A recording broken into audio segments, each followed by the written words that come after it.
What do you mean by that? Wei Wuxian pinched his chin in puzzlement, then suddenly laughed out loud and lightly pinched Lan Wangji's waist.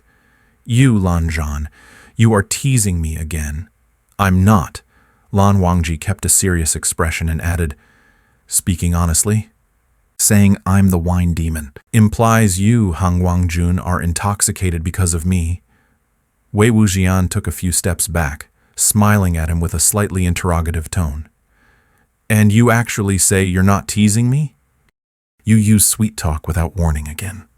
He then raised his eyebrows and gave him a thumbs up. But Han Guangjun's sweet talk is as subtle and pleasing as always. Lan Wangji took a deep breath. Wei Wuxian stretched out his fingers and counted 1, 2, 3.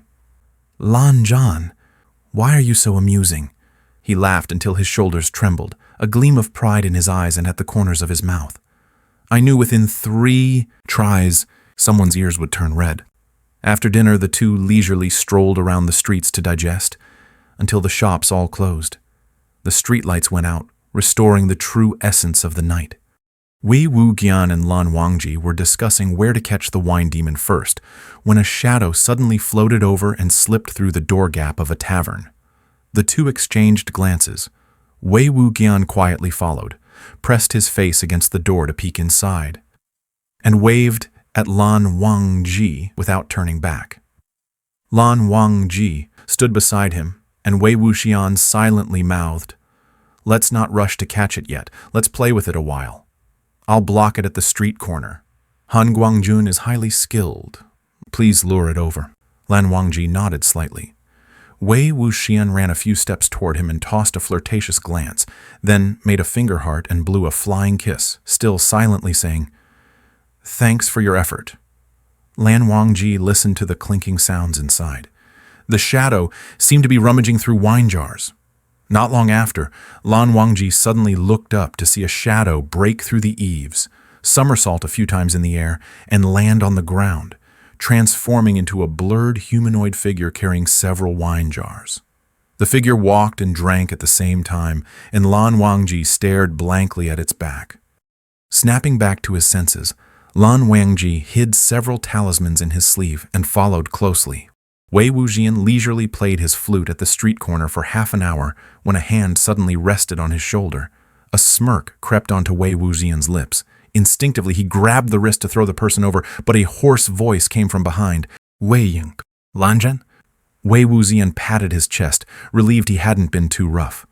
Oh, how come you walk without making a sound? I thought it was an evil spirit. So, did you lure it? Don't leave.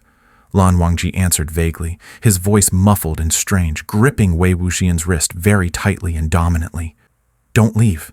Wei Wuxian was stunned, finally sensing something was wrong, and looked him over carefully. Lan Wangji's expression was slightly tipsy, his body swaying unsteadily, footsteps wavering as if drunk. You're drunk?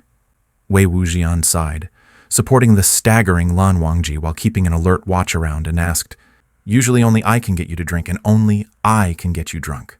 From afar, Wei Wuxian saw a human-shaped black smoke coming down the street. Though the face was blurry, the posture and drinking style matched none other than the Yiling Patriarch. He angrily smacked his forehead. Ah, isn't that just me? Lan Zhan, you got drunk by him? Wei Ying. The one beside him held him tightly and called him with deep affection. I'm here.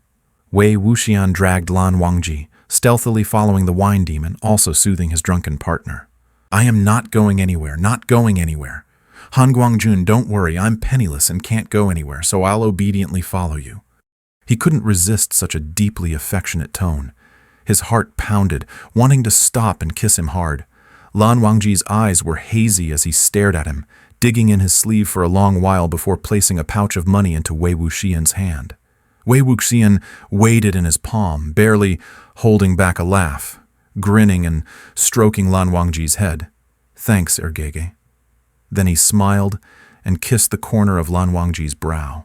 Lan Wangji suddenly flushed deeply and covered his face with his sleeve. Shy now? Wei Wuxian also felt shameless. Lan Zhan was drunk, and he wanted to take advantage of the situation to tease him. But he couldn't help it. I haven't even told you about all the times you grope me every day.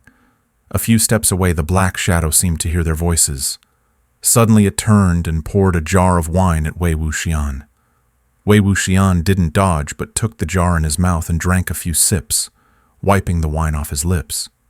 Several talismans crackled as they flew toward the black shadow.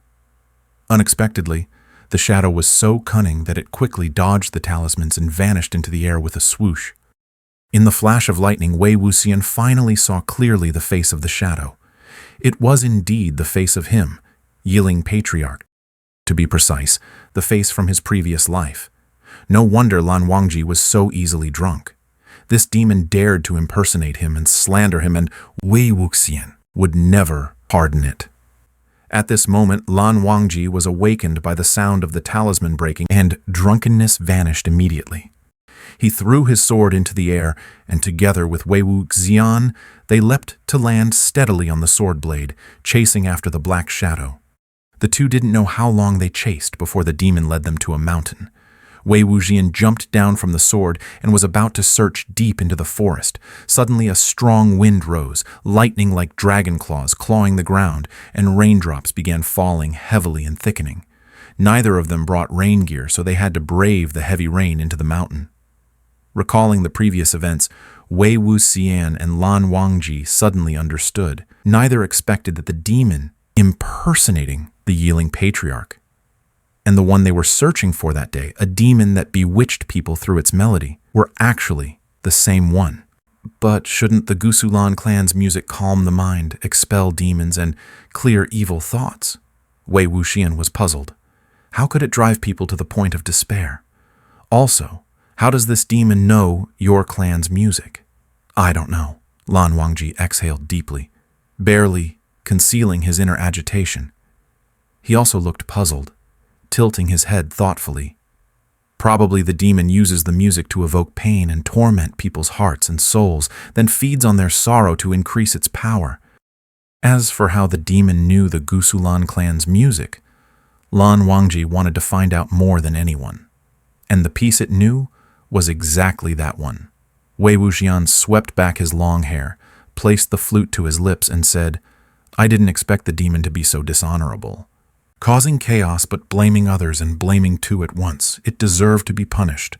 So," Wei Wuxian locked eyes with Lan Wangji and beckoned with a finger.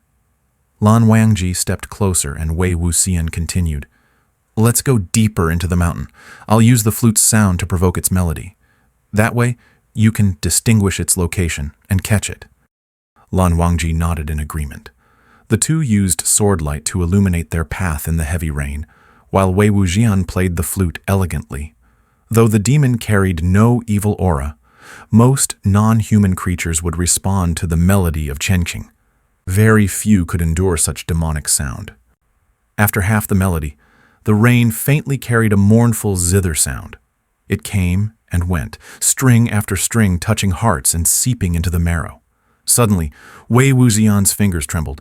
An indescribable sadness swept over him, and a few tears uncontrollably fell from the corners of his eyes. Wei Wuxian raised his hand to wipe his face, unable to believe it.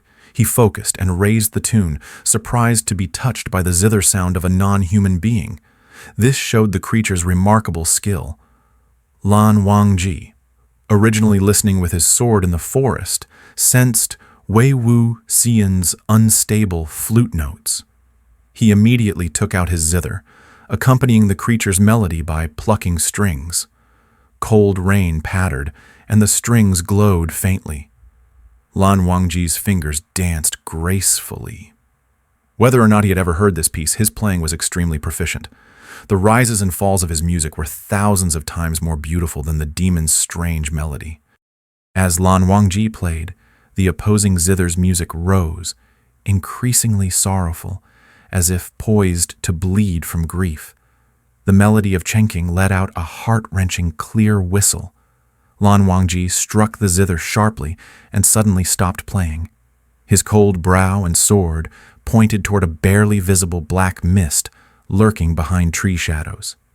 He stabbed his sword, and a sad, painful zither sound echoed among the dense branches. A large, dark blue bird broke through the tangled shadows and swiftly fluttered away and disappeared. It turned out that the zither sound was its cry.